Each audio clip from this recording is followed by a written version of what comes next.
Myself, Maseeha. Today I am going to give a seminar in physics on the topic quantum mechanical model of an atom. Let's start.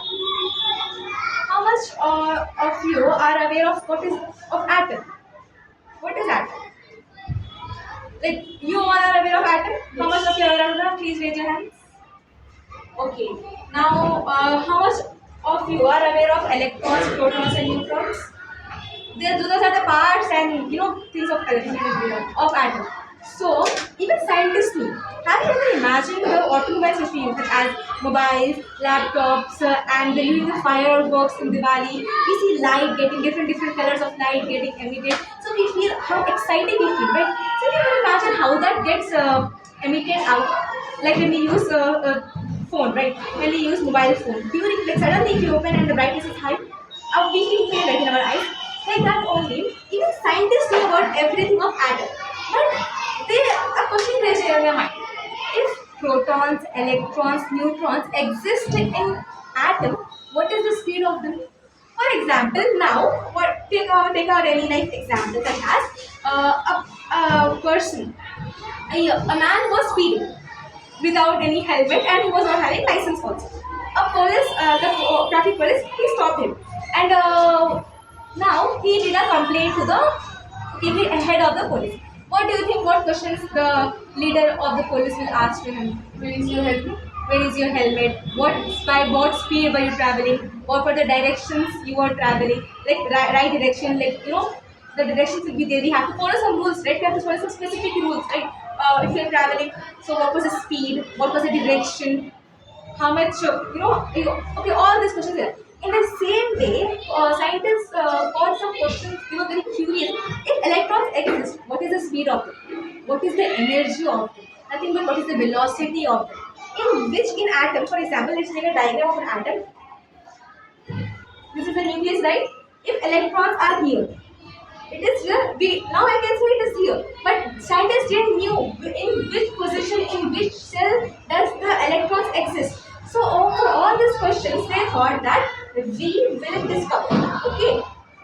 So a great scientist discovered it. So now let's take an example. I have a maths exam. And I am in 10th grade. I have many readers. Like I have tons of readers and notes I have. And electricity bill. Now what should I do? How should I find my mass reader? Torchlight. Torchlight. It is all dark. Nothing is there. No ventilator, nothing. I'll take torch. Any other thing, anyone? Candle. Candle, torch, lantern, something which emit lights. So scientists also did the same thing. They took torch of very short wavelength and they tried to observe atom. But what was happening? You all are sitting. Imagine you all are sitting in a dark room for like 15-20 minutes. You're offering something, and I suddenly put a torch on you. How will you feel? Suddenly, if I come and put torch on you all, or in their eyes, we feel very soft. Oh, we will do like this because we are not like our eyes were in rest position, and suddenly if someone is putting light, we feel irritated. Stop. Our eyes cannot breathe even longer. So same thing happened. When scientists have put a torch on the electrons or light of very short wavelength, electrons what they did, if electrons were there, they were jumping, they were coming here. One electron was coming here. Now, by this experiment, can we find the speed of them? No. Speed of position of them? No. So, by this, we can conclude that pinpoint we cannot accurate or orient the electrons in an atom. Understood now? So, now, if electron is jumping from here, okay, it was said that previously atoms have defined paths. Okay, defined paths. If I have put torch here, okay, then electron was jumping here. Again, it was jumping here because it will jump, right? Electrons were jumping. So, yeah, if it was having defined paths, if it is the last boundary, where will electrons jump? Outer boundary, right? Yeah. But there is no outer boundary where if you are telling that electrons are having defined path. If you are telling defined path, so this should be last boundary. Where will this electron jump now? It has no space to jump. So that is the reason we can say that this is not correct in all the cases. Okay, atoms do not have defined or definite path. Okay, so there is a scientist.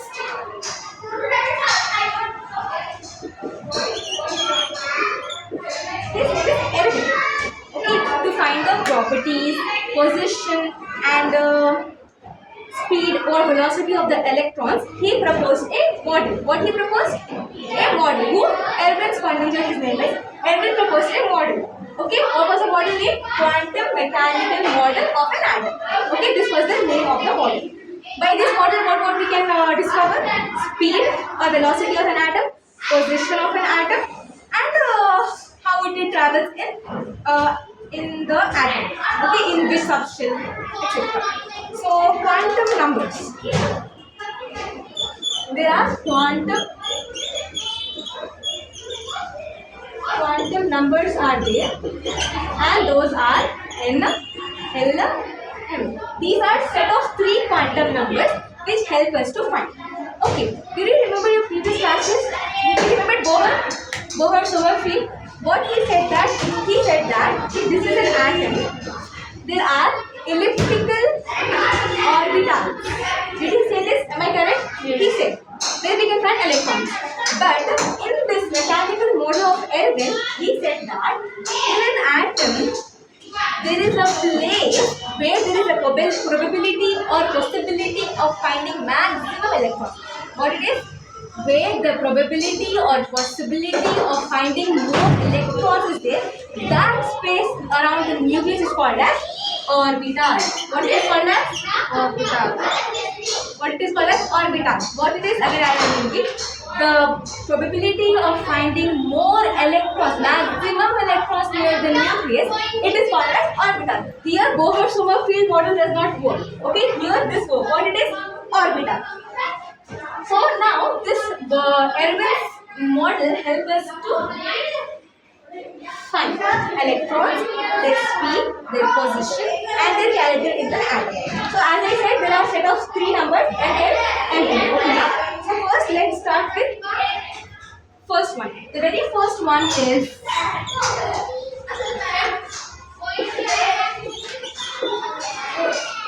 principal quantum number. Principal quantum number, it is denoted with n. It has an integer value is nothing but 1, 2, 3, and it goes on. It is related with n and it has an integer value. Now what does principal quantum number says? It says that size and energy of main shell. What does principal quantum number says us about? Size and energy of main shell, it says about. Okay, it is related with n. It has a value of 1, 2, 3 and it goes on, and it has a size. It says us about size and energy of the main shell. Now let us consider this is an atom. Okay, this is the first floor, second floor, third floor. Now we will consider it like this one. We'll consider like this. So we will, now as I said you, it is divided with 1, 2, 3, right? So these are the shells, right? This is the nucleus. These are shells. So I can say K, L, M, N. We will denote the shells of an atom by K, L, M. We will denote with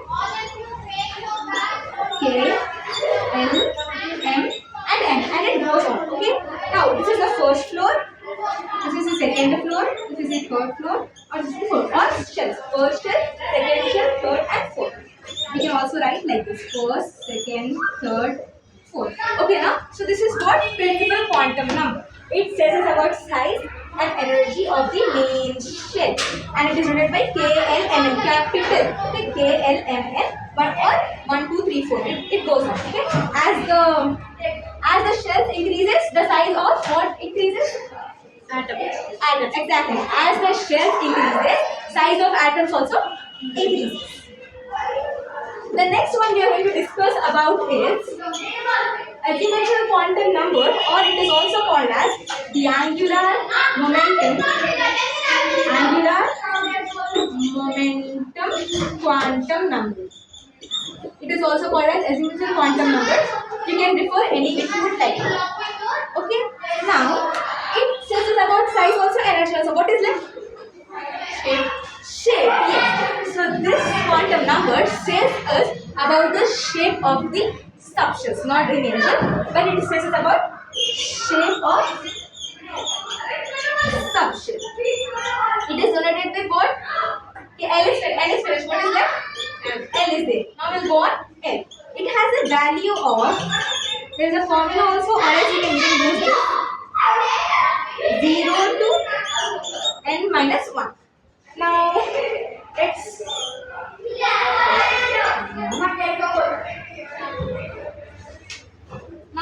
let's take n is equals to 0. Substitute n here. 0 to 0 minus 1. What is this? 0 minus 1? 0. 0. So we can say this as 1s. Okay? 1s. Now what is 1s? We will go okay on 1s. First let's see. Now let's take n is equals to, say a number. Let's go on 1. N is equals to 1. So now 0 to 1 minus 1. 0 to 1 minus 1 means 0. 1 minus 1? 0. 0. Minus 1 and 0. Only this is it. Now we got L is equals to 2. What we got here? N is equals to 1 and L is equals to 2. Like this, if you are increasing the number of N, even the L value increases. Now I wrote here 1s. If you get doubt why I wrote 1s, so let's study now what does 1s or 2s, if you are finding in there, what does that mean? Now as I took value of L, what I took first? 0 I took, then I took 1, then 2, it goes on, right? So now I said that the shape, it says about the shape of subshell. I am writing here S, P, D, H. Okay, now subshells are there, right?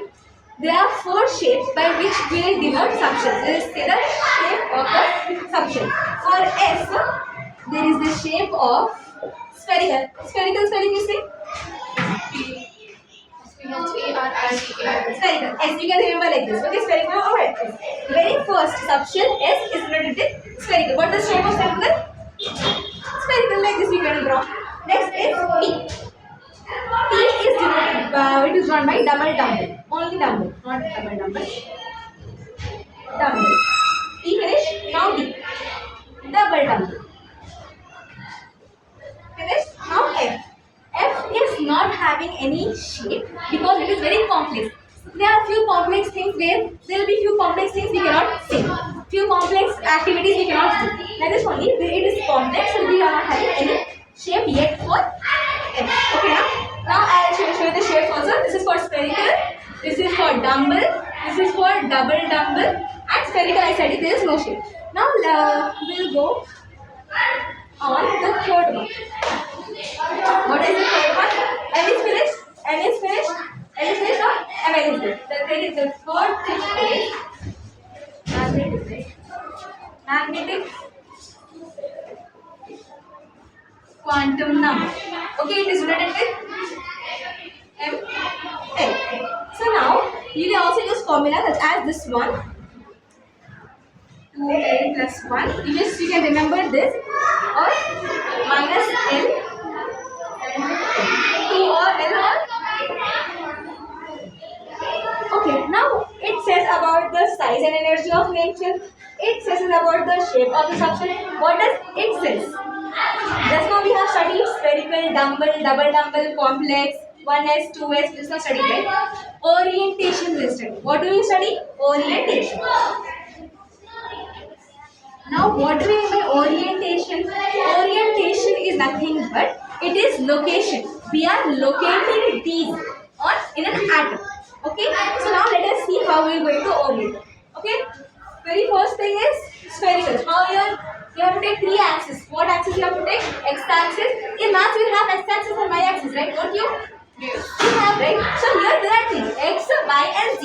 First it will be X, you can take any. Y and this will be Z. For spherical, just to draw like this. Okay? For S subshell. Okay? For S subshell, just draw like this. Next is which one, Khadija? X, Y, Z and Z. Next is dumbbell, right? So now it can be written as 2. I'll give you an example. Yes. Let's take the value of L is equals to 1. Here it is there, right? Let's take the value is equals to 1. So now you say me minus 1. 0 and 1. 3 are there, right? 3 values. It is not telling minus 1 and 1. It is telling minus 1 to 1. So minus 1, you go on integers. Remember how integers are? Yes. 0, 1, 2, minus 1, minus 2, everything is positive. Here, minus 1, 0, 1. So 3 digits we are having, right? So 3 I wrote here. Okay, now? So now as I said, we are following the formula, right? So go on subshells, go on the floors. So it is what? PS. Yes. This topic is not yet introduced, so we can just write that it is also subshell P subshell. Px, Py, Tz. Okay, we did our first S subshell, right? Now we are not doing this now, P's now. So that is the reason we are going on. We will write this indicates what? Subshell. Px, Py, Tz. We did our spherical, so we will go on P.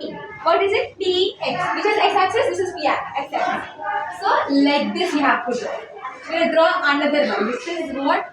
Y-axis, x-axis, z-axis. P-axis finished. Let's move on. Py. Y is your dumbbell like this. Okay. The same goes for z also. Now for double how we have to do? Same we have to draw axis. Nothing but x, y, z. Okay. You have to first draw like this one and like this one. This is nothing but orientation. Okay.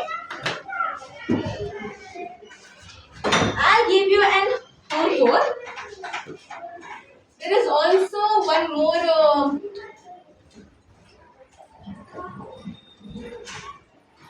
There is also one more magnetic quantum numbers. Okay, not homework. Let's go first. We'll discuss something. Have you ever observed during night? Street light we all have, right? Sometimes street light will be yellow and we see double light. Okay, not that much, but sometimes the street light will be yellow, right? Yellow street light. Not all will be white. No, that is nothing but sodium vapor lights. What they are? Sodium vapor lights. So what scientists did? They got confused and they discovered it under the soil in the high resolution spectroscopy. They will have instruments, right? And they discovered it. They observed that their light was having two lights. What it is having? Two lights. Nothing but double, na? Double means two, no? Double light. They what they named it? Double. They saw double it. So they named it double it. So they were confused. So they are telling now 2 are there. How? That is the reason. To avoid this confusion, they introduced what? Spin quantum number. A new thing is they have introduced. Spin quantum numbers. Spin quantum numbers. It is denoted with now the time is finished. We will go for part 2. We'll go for part 2. But here I am giving you a homework. Here I'll give you a homework. Like we all have table fans, right? Now what you do is on one of the we have table fans. It might have 1, 2, 3 like this. It will be like 3. As we see our fan, how it is having 3 blades, right? Now what we do on one of the blades, you stick something like a sticky note or a any paper you use. Okay, you place it and you're on the fan. What will you observe? Okay, let's go slowly. If you are on the first one, it will have different speeds. If you give on first speed, it will rotate slowly, not that fast. And here you will be able to see that paper, right? If you increase more it will be. If you are increasing more, you will not be able to see the paper which blade it is, right? So the same thing happened with the scientists. When they were putting torchlight, the electrons were jumping or revolving around the nucleus that they were not able to get accurate speed, accurate position. That is the reason they introduced that. And the quantum mechanical model. It plays a very major role in the history of atom. Okay, without this, there would be no technology, modern technology such as we have mobile phones, by which my seminar is getting recorded. That is a mobile phone, right? Even our body has thousands of atoms in it. Even those are following this quantum mechanical model. This will be continued in